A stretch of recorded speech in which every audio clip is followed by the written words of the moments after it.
Chapter 13 આપણે નવમા ધોરણમાં ચાલી રહ્યું છે. એમાં આપણે આજે શીખવાનું છે નળાકાર નું પૃષ્ઠફળ.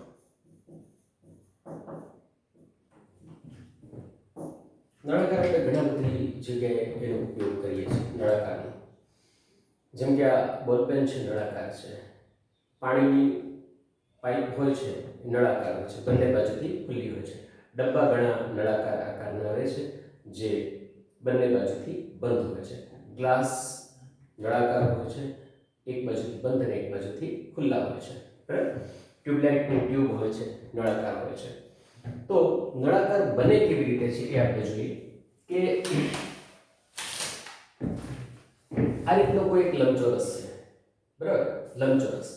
લંબચોરસનું ક્ષેત્રફળ આપણને ખબર છે, લંબાઈ ગુણ્યા પહોળાઈ. બરાબર. હવે એ લંબચોરસને જો આ રીતે વાળી નાખવામાં આવે, આ રીતે, તો એ નળાકાર બની જાય છે. એટલે લંબચોરસની જે લંબાઈ જે છે એ નળાકાર બન્યા પછી એના પાયાનો પરિઘ બની જાય છે અને ઊંચાઈ લંબચોરસની પહોળાઈ છે એ નળાકારની ઊંચાઈ બની જાય છે. આપણે અહીંયા એક નળાકાર જોઈએ. આ એક નળાકાર છે. બરાબર. બંને બાજુથી બંધ છે. નીચેનો ભાગ વર્તુળાકાર છે, ઉપરનો ભાગ એ વર્તુળાકાર છે અને આ વક્ર સપાટીની કહેવાશે. એટલે જ્યારે એના આપણે ક્ષેત્રફળ મેળવવાનું થશે, બરાબર, તો વક્ર સપાટીનું ક્ષેત્રફળ વત્તા નીચે અને ઉપર બંને બાજુ વર્તુળાકાર ક્ષેત્રફળનો સરવાળો. બરાબર. એટલે વર્તુળનું ક્ષેત્રફળ સૂત્ર છે પાઈ આર સ્ક્વેર. આપણને ખ્યાલ જ છે. વર્તુળ વિશે આપણને ખ્યાલ છે કે આ વર્તુળ છે, એમાં આ વર્તુળની ત્રિજ્યા છે r, વર્તુળનો વ્યાસ છે d, પછી આ દરેક બિંદુ a હોય તો a થી શરૂ કરીને આખું એક પરિભ્રમણ પૂરું કરે તો એને વર્તુળનો પરિઘ 2 પાઈ r અથવા પાઈ d, આપણને ખ્યાલ છે કે વર્તુળનો પરિઘ આપણે 2 પાઈ r અથવા પાઈ d કહીએ છીએ. અને અંદરનો જે ભાગ છે, આખો અંદરનો ભાગ, એને વર્તુળનું ક્ષેત્રફળ પાઈ r સ્ક્વેર કહીએ છીએ. બરાબર. તો વર્તુળ વિશે આપણે જાણીએ છીએ. નળાકાર માટે નીચેનો ભાગ વર્તુળાકાર છે, બરાબર, એટલે એનું ક્ષેત્રફળ પાઈ r સ્ક્વેર. કોઈ પણ નળાકારના ક્ષેત્રફળમાં એટલે કે પૃષ્ઠફળમાં વક્ર સપાટીનું ક્ષેત્રફળ, બરાબર. હવે વક્ર સપાટીનું ક્ષેત્રફળ ફરીથી તમે જુઓ કે આ ધારો કે લંબચોરસ છે, બરાબર, એનો આ ભાગ આપણે ઉપાડી અને આ રીતે નળાકાર બનાવીએ. આ લંબવૃત્તીય નળાકાર છે. આપણા કોર્સમાં માત્ર લંબવૃત્તીય નળાકાર જ હોવાથી આપણે માત્ર નળાકાર શબ્દનો જ ઉપયોગ કરશું. તો આ લંબવૃત્તીય નળાકાર છે અને એનો નીચેનો ભાગ વર્તુળાકાર છે. તો આ જે લંબાઈ હતી l, બરાબર, એ આખી શું બની ગઈ? એનો પાયાનો પરિઘ બની ગયો 2 પાઈ r. અને એની જે પહોળાઈ છે, લંબચોરસની પહોળાઈ, એ નળાકારની બની ગઈ ઊંચાઈ. બરાબર. તો વક્ર સપાટીનું ક્ષેત્રફળ જે છે એ આ ધારો કે લંબચોરસ કાગળનું ક્ષેત્રફળ છે એટલું જ નળાકારનું વક્ર સપાટીનું ક્ષેત્રફળ થશે. લંબચોરસના કાગળનું ક્ષેત્રફળ લંબાઈ ગુણ્યા પહોળાઈથી મળે છે, આપણને ખબર છે. તો લંબાઈ છે 2 પાઈ r અને પહોળાઈ છે એની ઊંચાઈ h. તો 2 પાઈ r h થી આપણને નળાકારની વક્ર સપાટીનું ક્ષેત્રફળ મળશે. આ જે નળાકારની વક્ર સપાટી છે, બરાબર, અહીંથી આપણે કાપી અને ખોલી નાખીએ તો એ લંબચોરસ બની જાય. બરાબર. તો પહેલું સૂત્ર આવશે નળાકારની વક્ર સપાટી નું ક્ષેત્રફળ બરાબર 2 પાઈ r h. d બરાબર 2r છે એટલે 2r ની જગ્યાએ d આપણે લખીએ વ્યાસ, તો સૂત્ર થશે પાઈ d h. એટલે બીજું સૂત્ર થશે અથવા તો પાઈ d h.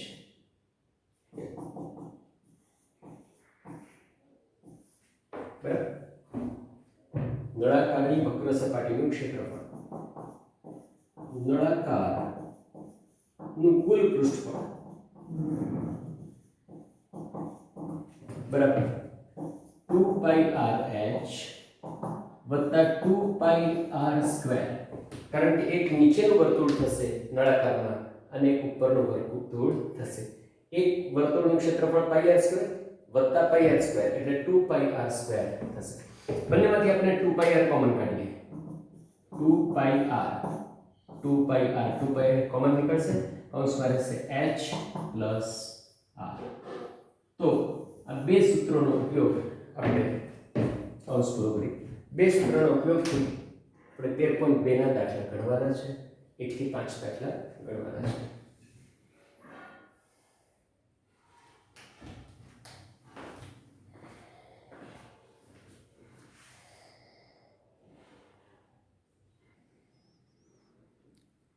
નળાકારની વક્ર સપાટીનું ક્ષેત્રફળ 2πrh અથવા πdh, નળાકારનું કુલ પૃષ્ઠફળ 2πr × h પ્લસ r.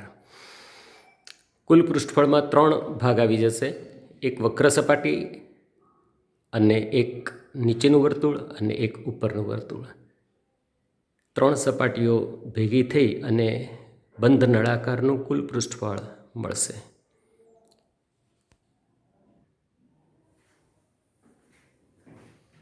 પહેલો દાખલો જોઈએ આપણે.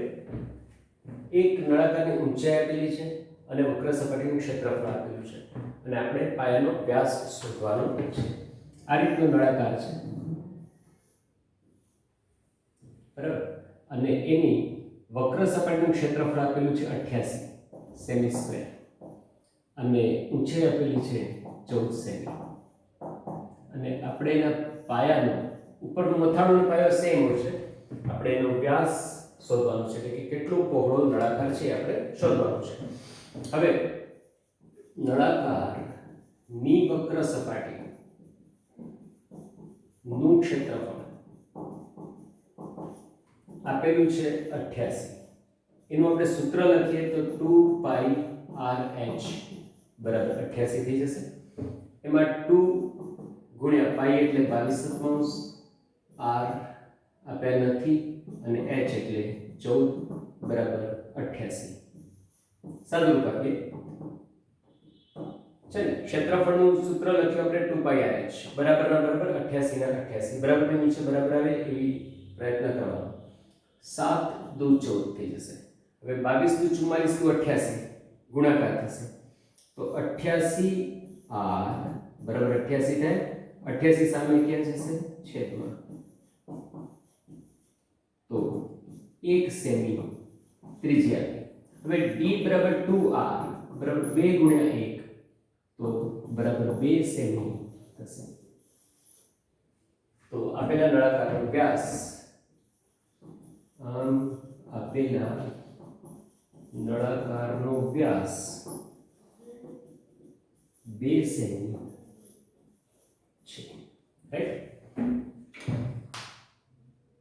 ક્ષેત્રફળ શોધવાનું સૂત્ર છે, એની અંદર r અને h આપેલા છે, એટલે કે ત્રિજ્યા અને ઊંચાઈ આપેલી હોય તો કોઈ પણ નળાકારના આપણે ક્ષેત્રફળ શોધી શકીએ. એટલે ક્ષેત્રફળ અને ત્રિજ્યા આપેલા હોય તો h શોધવાના, h અને ક્ષેત્રફળ આપેલા હોય તો r ત્રિજ્યા કે વ્યાસ શોધી શકાય.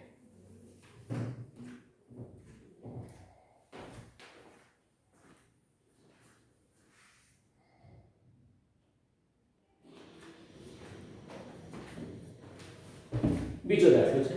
ધાતુના પતરામાંથી 1 મીટર ઊંચાઈ, એટલે આપણે જોઈશું કે નળાકારની ઊંચાઈ બરાબર 1 મીટર અને 140 સેમી પાયાનો વ્યાસ r બરાબર 140 ભાગ્યા 2 બરાબર 70 સેમી છે. હવે સેમીને મીટરમાં ફેરવવા હોય તો 100 વડે ભાગાકાર કરવાનો. તો 70 ભાગ્યા 100 એટલે થઈ જશે મીટર.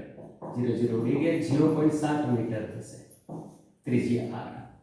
બરાબર, બે વસ્તુ આપણને ખબર હોય તો આપણે કોઈ પણ નું ક્ષેત્રફળ શોધી શકાય, કોઈ પણ નળાકારનું ક્ષેત્રફળ શોધી શકાય. તો હવે બંધ નળાકાર ટાંકીનું કુલ પૃષ્ઠફળ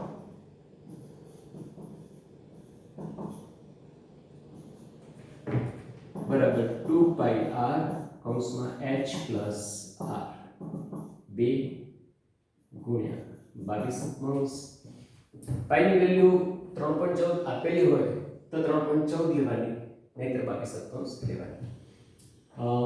આર થશે 7/10 કૌંસમાં h પ્લસ આર. h છે 1 મીટર વત્તા ફરીથી આ થશે 0.7 મીટર. 7 7 ઉડી જશે 22 × 44/10 કૌંસમાં 1.7 થશે. બરાબર. હવે 44 ગુણ્યા આપણે 17 કરીએ તો 440 7 × 8 વધી 2 30 8 4 7 7.48 તો 1.7 છે એટલે આ થશે 74.8 અને હજી નીચે 10 છે એટલે 0.1 ડાબી બાજુ થશે અને 7.48 ચોરસ મીટર જવાબ થશે. તો આમ આપેલી ટાંકી માટે જરૂરી પતરાનું માપ 7.48 ચોરસ મીટર છે. તો વિચારો કે 1 મીટર ઊંચી અને જેનો વ્યાસ 140 સેમી હોય, 100 સેમી આપણે લગભગ ખબર હોય 100 સેન્ટીમીટર મીટર પટ્ટી આવતી હોય 100 સેન્ટીમીટર 1 મીટર, બરાબર, એટલે લગભગ 1.5 મીટર. તો એવું ટાંકું બનાવવું હોય તો કેટલા ચોરસ મીટર પતરું જોશે કે જેમાંથી એનું વક્ર સપાટી પણ થઈ જાય, ઉપરનું પણ થઈ જાય અને નીચેનું તળિયું પણ થઈ જાય. તો આપણે 7.48 ચોરસ મીટર પતરું આવી ટાંકી બનાવવા માટે જોશે. બરાબર. તો વ્યવહારમાં આ ટાઈપની ગણતરી દરેક માણસો જે લોકો કામ કરે છે એ લોકો આવી ગણતરી કરતા હોય છે. આપણને 20 વર્ષ ભણવાનો ચાન્સ મળ્યો છે, પછી આપણે વ્યવહારમાં જવાનું છે.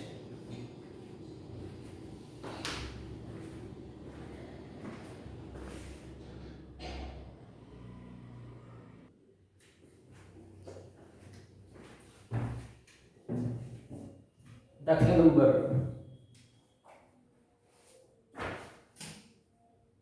4 છે. આપણે ત્રીજો ઘણો મોટો છે. દાખલા નંબર 4 છે. ટોટલ આમાં 5 દાખલા છે. દાખલા નંબર 3 અને 5 હું તમને નોટમાં સમજાવીને મેસેજ કરી દઈશ. ચોથો દાખલો છે એ આપણે સમજીએ કે 120 સેમી લંબાઈવાળા રોલરનો વ્યાસ 84 સેમી અને રમતના મેદાનને સમતલ બનાવવા માટે આ રોલર 500 આટા ફરે છે. તો બરાબર તેમાં ધ્યાન આપજો કે રોલર જમીનમાં જે ફરતું હોય છે ત્યારે એનો વર્તુળાકાર ભાગ જમીનને ટચ થતો નથી હોતો, માત્ર વક્ર સપાટીવાળો ભાગ જ જમીનને ટચ થાય છે. બરાબર. તો એક રોલર ધારો કે અહીંથી શરૂ કરે રોલર, બરાબર, આ રીતે આપણે આટ લાઈન ઉપર દેખાય છે અને આમ આખું એક રાઉન્ડ મારી અને પાછું આટ લાઈન ઉપર આવે તો અહીંયા તો આટલું આટ ફરે છે એટલે કે એની વક્ર સપાટીનું ક્ષેત્રફળ આટલું થશે. બરાબર. જો બીજો આટો મારે તો આટલું થાય, 10 આટા મારે તો આટલામાં એ ફરશે. પણ એવા 500 આટા મારે છે, 500 આટા, તો એક રોલરના નળાકાર રોલરની વક્ર સપાટીનું ક્ષેત્રફળ ગુણ્યા 500 એટલું મેદાનનું ક્ષેત્રફળ થશે. આપણે સૌથી પહેલા રોલરની વક્ર સપાટીનું ક્ષેત્રફળ શોધીએ. તો રોલરની વક્ર સપાટીનું ક્ષેત્રફળ, ક્ષેત્રફળના આપણે બે સૂત્રો જોયા હતા, 2πr h અને πdh. માંથી આપણે ડાયરેક્ટલી એ πdh, બરાબર, πdh એટલે 22 d આપેલા છે 84/100, 0.84 મીટર છે, 84/100 અને ઊંચાઈ છે 1.2 મીટર એટલે 12/10. રોલરની લંબાઈ આપેલી હતી 120 સેમી, એને આપણે મીટરમાં ફેરવીએ તો ભાગ્યા 100 કરે 0 ઉડી ગયા અને 1.2 મીટર. વ્યાસ આપેલો હતો 84 સેમી, એને ભાગ્યા 100 કર્યા તો એ સેમીના થઈ ગયા મીટર એટલે 0.84 મીટર થયા. બંને કિંમત આપણે આ સૂત્રમાં મૂકી. વક્ર સપાટીનું ક્ષેત્રફળ πdh. હવે આનું સાદુરૂપ આપણે તો 12 + 84 રાઈટ 12 × 12 144 ગુણ્યા આપણે કરશું 12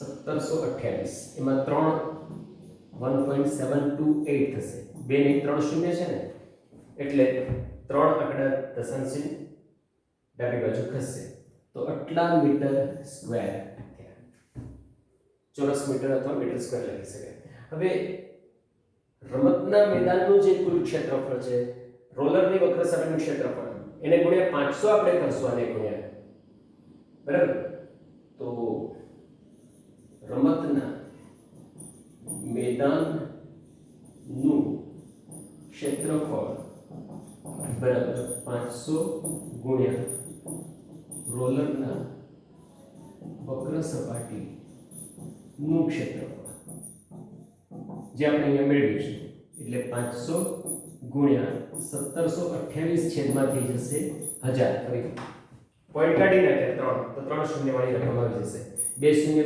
ઉડી ગયા અને 5 દુ 10 1728 ભાગ્યા આપણે 2 2 8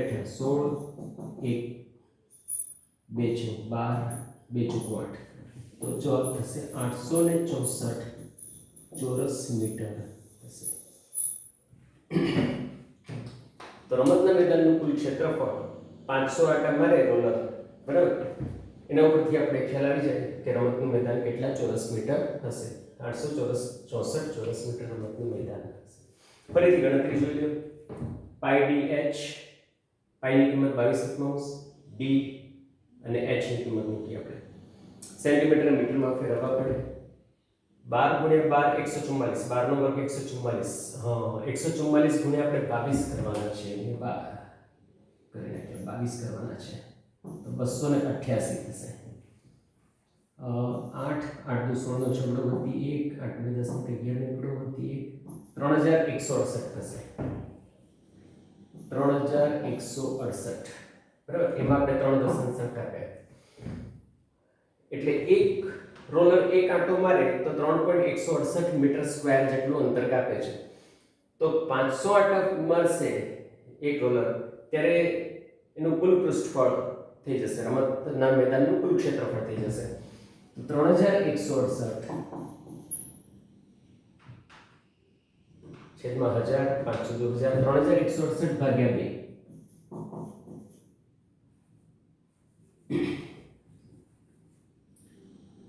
2 का 2 1 1 2 5 10 1 6 2 18 16 8 ને 2 ચોરસ 1584 ચોરસ મીટર રમતના મેદાનનું કુલ ક્ષેત્રફળ હશે 13.2 દાખલા નંબર 4 જોઈએ જવાબ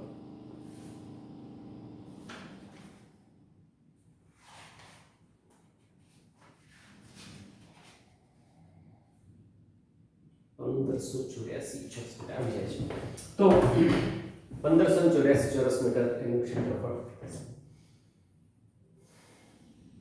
ઓકે તો બે દાખલામાં 5 દાખલા છે બે દાખલા આપણે નોટમાં સમજાવીને વોટ્સએપમાં મેસેજ કરી દેશું એમાં કંઈ ના સમજાય તો તમે પૂછી શકો છો આ બે જ સૂત્રનો ઉપયોગ છે બરાબર તો આપણે સૂત્ર બરાબર સમજજો અને સૂત્ર બરાબર તૈયાર કરજો ઘણા બધા આમાં સ્વાધ્યાય છે 13મા ચેપ્ટરમાં અને ઘણા બધા સૂત્રો પણ છે જે અગાઉ આવી ગયા છે અને ભવિષ્ય માટે ઉપયોગી પણ છે ઓકે સી યુ બાય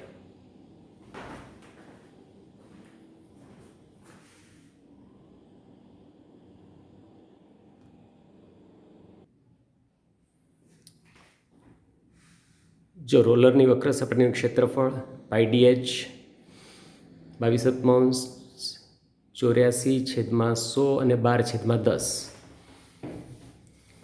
12 સત્તા 84 12 × 12 144 ગુણ્યા 22 કરવાના હતા બરાબર મેં પહેલાં ભૂલથી 12 કરી નાખ્યા પણ ગુણ્યા 22 કરવાના હતા તો 144 બે વડે ગુણાકાર કરીએ એટલે પહેલાં શૂન્ય મૂકો ને 144 ગુણ્યા 2 288 નીચે 288 એટલે 3168 થશે હવે 3.168 છેદમાં 1000 હતા એટલે 3.168 મીટર સ્ક્વેર એક આંટો મારવાથી બનતું ક્ષેત્રફળ છે તમે જોવો છો ને આ જે ભાગ છે આ જે ભાગ બરાબર, એ એક આંટો મારવાથી બનતું ક્ષેત્રફળ છે.